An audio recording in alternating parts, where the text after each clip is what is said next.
Girls hostel की रहस्यमयी रात। एक भूतिया कहानी।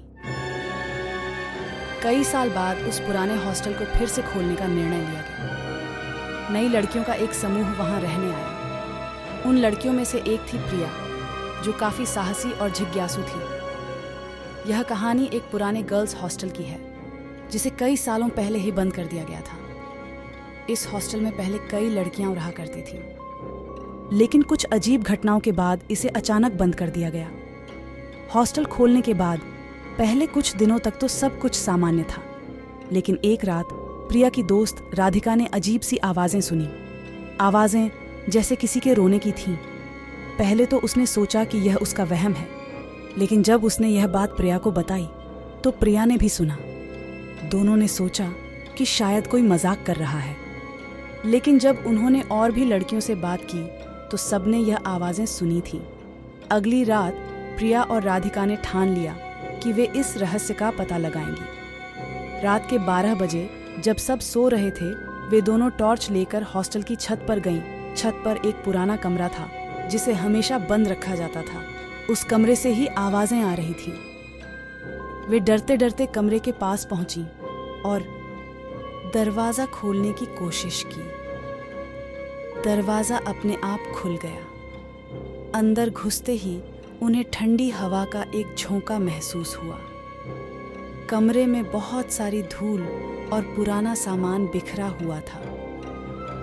तभी एक कोने में उन्हें एक पुरानी डायरी मिली। डायरी में लिखा था, मैं नीलिमा इस हॉस्टल में पिछले साल आई थी। मुझे यहाँ अजीब अजीब सी चीज़ें महसूस होती हैं। रात को कोई मेरा पीछा करता है। मैंने कई बार प्रिंसिपल से शिकायत की, लेकिन किसी ने मेरी बात नहीं मानी। आज मेरी आखिरी रात है। अगर कोई यह डायरी पढ़ रहा है तो समझ लो कि मैं अब इस दुनिया में नहीं हूँ। प्रिया और राधिका के होश उड़ गए। अचानक कमरे में एक परछाई दिखी। दोनों ने जैसे ही पलट कर देखा, सामने एक सफेद साड़ी में एक लड़की खड़ी थी। उसके चेहरे पर डरावना भाव था और उसकी आंखें लाल थीं। वह धीरे धीरे उनके करीब आ रही थी। दोनों डर के मारे चिल्लाई और तुरंत वहां से भाग निकली। भागते भागते अचानक जमीन में से एक हाथ बाहर आया। उस हाथ ने प्रिया का पैर पकड़ लिया और जोर से उसे खींचा। प्रिया नीचे गिर गई। उसके सिर में बहुत गहरी चोट आ गई। राधिका ने कैसे तैसे कर प्रिया को अस्पताल पहुंचाया, लेकिन तब तक बहुत देर हो चुकी थी। प्रिया की सांसें थम चुकी थीं। इस हादसे की वजह से हॉस्टल की सभी लड़कियां बहुत ही डर गई थीं। राधिका तो डर के मारे अपने घर ही चली गई।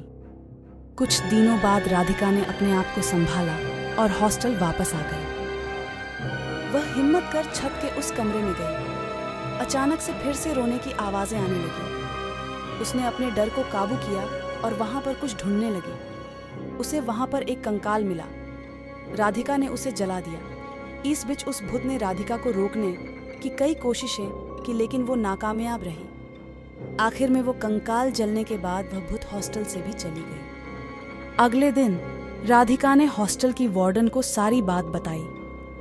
प्रिंसिपल ने भी माना कि कई साल पहले एक लड़की ने आत्महत्या की थी और उसके बाद से ही हॉस्टल में अजीब घटनाएं होने लगीं।